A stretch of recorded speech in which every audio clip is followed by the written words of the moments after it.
It was a quiet Monday morning when my peaceful suburban life turned upside down. I woke up, grabbed my cup of coffee, and walked out onto my porch, like I did every day. My golden retriever, Max, followed me, wagging his tail, sniffing the grass, and enjoying the sun. Max wasn't just a pet, he was family. He was gentle, loving, and everyone in the neighborhood adored him. Or at least that's what I believed. As I reached for my mailbox, a thick envelope caught my eye.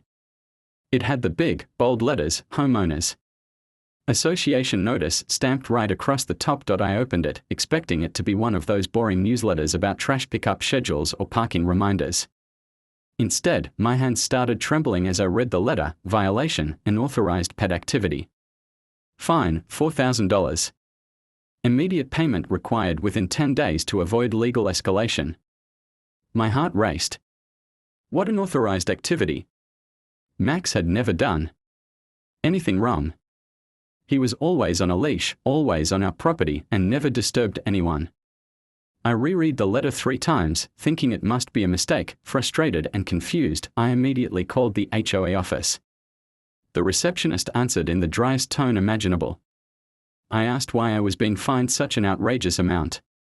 Her response was cold. According to Section 14B of our HOA pet regulations, dogs exceeding 50 pounds are not allowed in front yards or visible outdoor areas. Multiple complaints have been filed against you. I was stunned.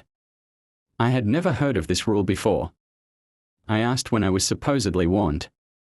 She snapped back, check your emails. Check your mailbox. The HOA has communicated sufficiently. I rushed back inside and scanned every email, every letter from the HOA for the past year. Nothing. Not a single warning about Max or any rule like that. I felt anger boiling in my chest. But instead of panicking, I told myself, stay calm. This isn't over. I started walking around my neighborhood, notebook and phone in hand. It didn't take long to notice something strange. Other neighbors had big dogs too. There was a German Shepherd 2 houses down, a Labrador across the street, and even Karen, yes, the Karen of the neighborhood, owned a massive husky that lounged in her front yard regularly. I casually asked a few neighbors if they'd ever heard of the 50-pound dog rule. Every single one of them looked at me confused. Never heard of that. Is that even real? I then checked the HOA handbook, both the printed copy they'd sent us years ago and the PDF on their website. I searched for any mention of pet weight limits. Nothing. It didn't exist. That's when I realized something darker was happening. This wasn't a rule, it was a weapon. A weapon they were using to target me. I started digging into the HOA meeting minutes, the public records of their decisions. Buried deep in last year's meeting was a proposal about restricting large pets in front yards. But guess what? It was rejected. The members had voted against it. The rule wasn't real. The setup. Building my case at this point, I realized 2 things. 1. The HOA had issued a fraudulent fine against me. 2. Someone was specifically targeting me, and that someone was likely Karen. Karen had always been difficult. The type of person who would measure your grass with a ruler, glare at kids for riding bikes too fast, and file complaints if your trash bins were visible for more than 5 minutes. I remembered a day when Max had barked, just barked, as her cat trespassed into our yard. She had stormed over screaming, "Control your beast before someone gets hurt." From that day forward, she became obsessed. Now, I wasn't just fighting a fine, I was fighting harassment. I recorded videos of other large dogs in front yards. I took photos of Karen's own husky lying outside, clear as day. I gathered statements from 5 neighbors who confirmed they'd never been warned about their dogs. Then came the final blow. I hired a local real estate attorney who specialized in HOA disputes. When I showed him the violation notice, his face twisted into disbelief. "This isn't just wrong," he said.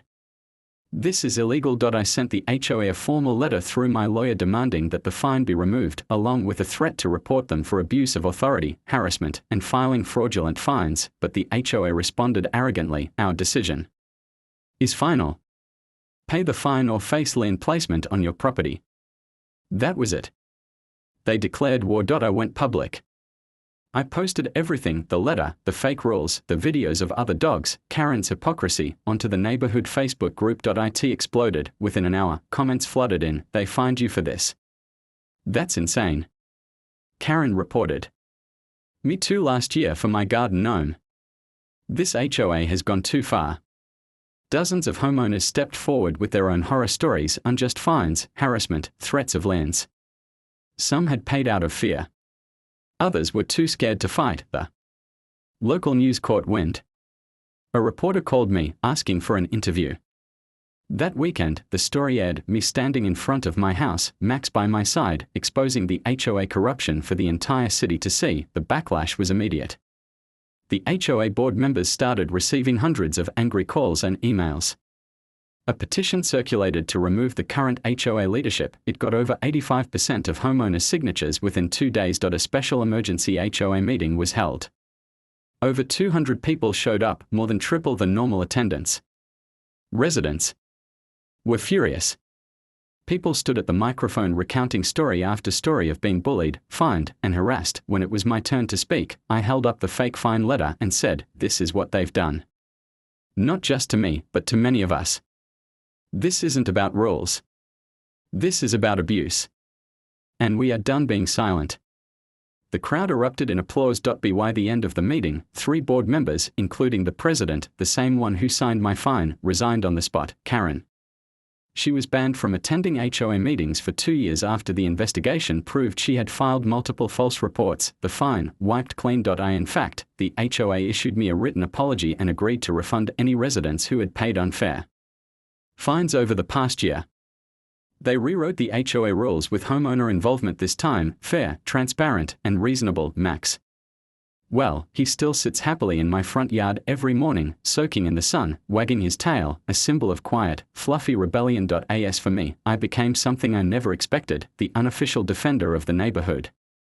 Anytime the HOA tries to pull something sneaky, people come straight to me, and guess what? The HOA never messed with me or Max ever again.